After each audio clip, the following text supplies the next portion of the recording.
परिषद अतिक्रमण पथकाने केली कामगिरी जोरात। उरण नगर परिषद मुख्याधिकारी समीर जाधव यांच्या मार्गदर्शनाखाली उरण नगर परिषद अतिक्रमण पथकाने उरण बाजारपेठेतील राजपाल नाका, मुसाफिरखाना, जरीमरी मंदिर रोड, उरण तहसील कार्यालय रोड रस्त्याच्या दोन्ही बाजूस दुकानदारांनी उरण नगर परिषदेच्या जागेवर केलेल्या अतिक्रमण कारवाई केली। रस्त्याच्या दोन्ही बाजूस असलेल्या गृहवस्तू सामान, हातगाड्या, भाजीवाले आदींच्या हातगाड्या हलवण्यात आल्या होत्या।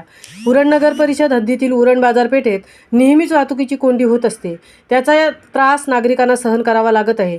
वाहतुकीला अडथळा होऊ नये म्हणून नागरिकांना होणारा त्रास होऊ नये या उद्देशाने उरण नगर परिषदेचे मुख्याधिकारी समीर जाधव यांच्या मार्गदर्शनाखाली उरण शहरात गुरुवार दिनांक 7 मार्च रोजी अतिक्रमण विभागाने उरण शहरातील बाजारपेठेतील रस्त्याच्या दोन्ही बाजूस असलेल्या नगर परिषदेच्या जागेवर अतिक्रमण केलेल्या हातगाड्या, फळांची दुकाने हटवण्यात आली आहेत।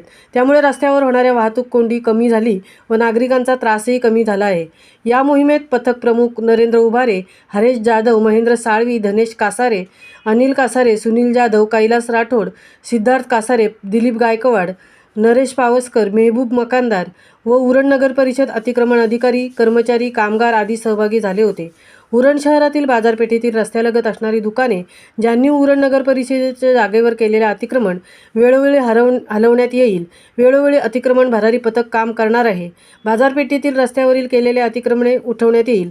उरण नगर परिषद मुख्याधिकारी समीर जाधव यांचं वक्तव्य। महामुंबईसह दिनेश पवार, उरण। तसेच या कामी सर्व नागरिक उरण नगरपालिकेला धन्यवाद देत आहे।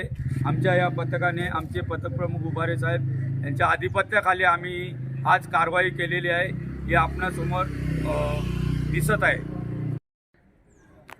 सदर शहरामध्ये आम्ही ही कारवाई केल्यामुळे अतिक्रमण जे रस्त्यावर गाड्या उभ्या करतात त्याची कारवाई केल्यामुळे उरण शहरातील नागरिक आम्हाला याबाबत धन्यवाद देत आहेत।